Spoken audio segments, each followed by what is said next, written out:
Welcome to Inside Pitch. I'm Jeff Gordon here with columnist Lynn Worthy. There's a lot to cover this week, Lynn. Let's start with something that's a bit of a frustration point for the Cardinals. Jordan Walker was making some progress at the plate.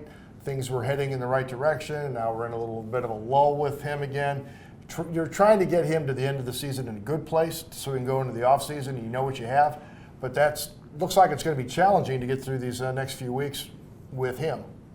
Yeah, he's shown flashes, some fits and starts in terms of just the hitter they think he can be, the hitter that people talked about, when they first brought him up. But then it just seems to be a matter of consistency, which he hasn't found. You'd like to think that if he finishes strong, then maybe you can use that or view that as encouragement going forward. But it just seems to be, he's unable to really get some traction. You see things that you like, but you don't see him consistently. Then you see things that make you think maybe there's a step back. So I think there's frustration on both sides. Now, when you look at the team and the young players that are getting a look as they're trying to figure out all the assets they have going into the offseason, an area of great depth is catching. And you've seen a lot of really good production behind the plate. You've seen Jimmy Crooks come up. But let's start with Ivan Herrera. He wants to stay behind the plate in some role as a catcher, and he can hit. What do you see for Ivan, who's just right now, he's probably your most encouraging thing at the plate? He's been arguably your best hitter, at least in the times he's been healthy. He just got to his 13th home run this week.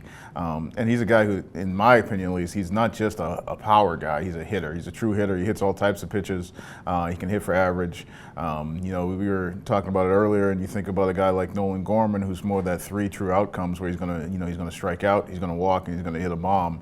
Herrera has been in the relatively same amount of at bats this season, plate appearances this season. He's got as many home runs. He's batting 60 points higher. He's got a better on base. I mean, he's a true hitter, and he's got that power.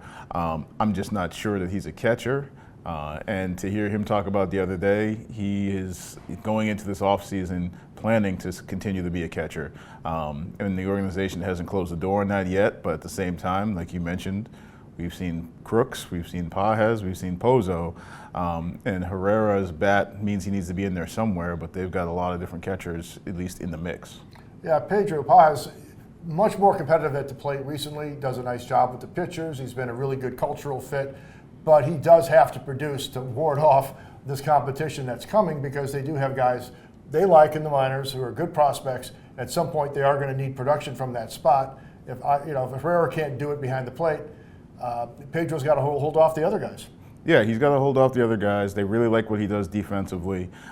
He's shown, even just in the second half of this season, that he made some big strides with the bat in terms of just his power, but also he's been hitting at a decent clip as well. And so, he at least keeps himself in that mix, whether it's the backup catcher, but the question becomes who's your number one guy, because you got Herrera again, whose bat plays, but the catching, and he did invest time and effort into improving his throwing in this offseason, but we really didn't see it pay off, at least not to this point, as behind the plate. And then Crooks is a top prospect, and then you got Bernal in the minors is another top prospect. So maybe that becomes an area where they can deal from to try and remedy some of their pitching woes. But there's options there, but I don't know that you have clear answers yet. Yeah, one last thing on the catching front. Pozo's been a very good part-time player, gives you some pop as a pinch hitter, seems okay with that role, which is difficult to fill, at least especially with the pinch hitting. What do you see from him? Is he legit, at least a backup type guy who can help your team while you maybe move other assets?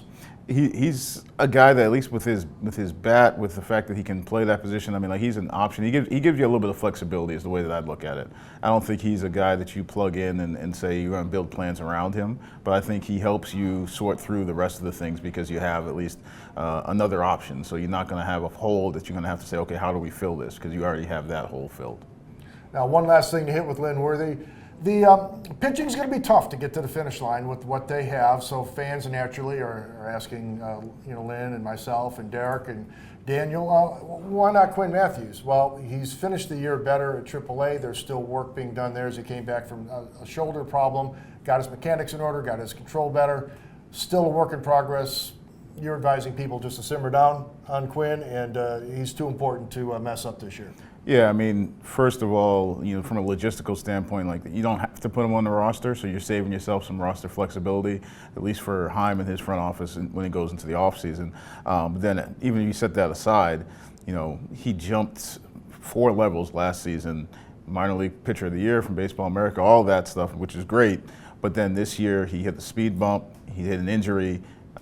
There's nothing wrong with just getting him through the season healthy. And I was talking to a scout last week who was saying that he saw him and he wondered if he was still hurt because he just felt like there's a lot more effort there to get the velocity. And then he thought maybe that goes back to the injury they had earlier in the season. So to me, just getting him through the season healthy and knowing that you can have him have a good full off season going to next spring training as part of the plan, there's nothing wrong with that. I don't think you're really gaining anything by forcing him to come up to the big leagues this year just so people can see him.